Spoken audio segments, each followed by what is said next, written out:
فاجأت جوزي اليوم وعملت له الأكلة اللي بيحبها، سودة الدجاج بتتبيلة بتشهي.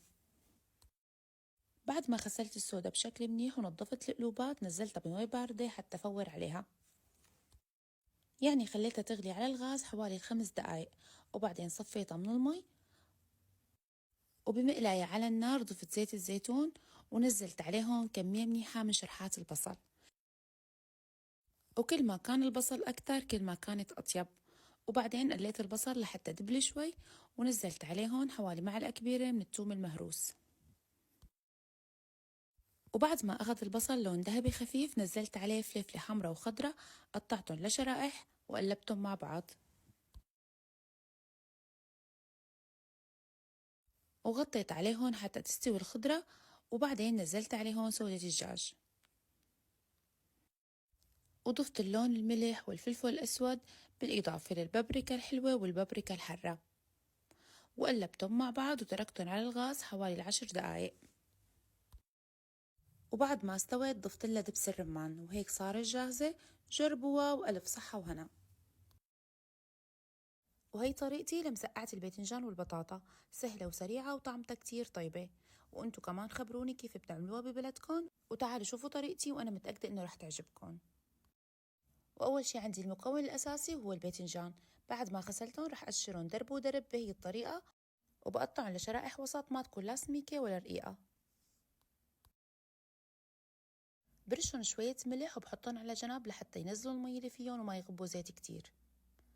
وكمان البطاطا قطعتها بنفس الطريقة، فيكن كمان تستخدموا الكوسة أو الفليفلة مثل ما أنتم بتحبوا.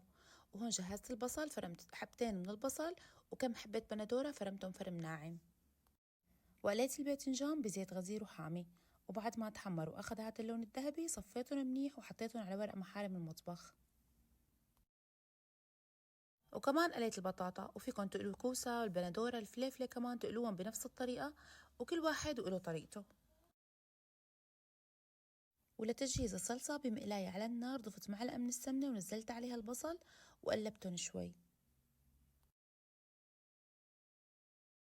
وضفت لهم معلقة من الثوم المهروس. وبعد ما تقلوا شوي نزلت عليهم اللحمة المفرومة، وكمية اللحمة مثل ما انتم بتحبوا حسب المتوفر عندكم.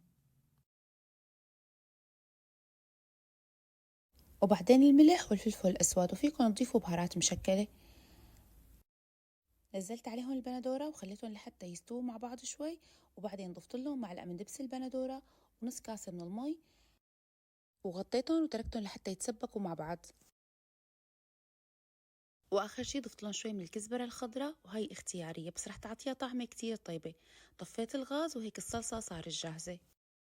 وبجاط البايركس او صينية الفرن حطيت طبقة منيحة من البطاطا وطبقة من الباذنجان، ونزلت عليهم الصلصة، وزعت على الصينية وحطيت طبقة كمان من الباذنجان، وزينتها بشرحات من البطاطا والبندورة والفلفل الحرة.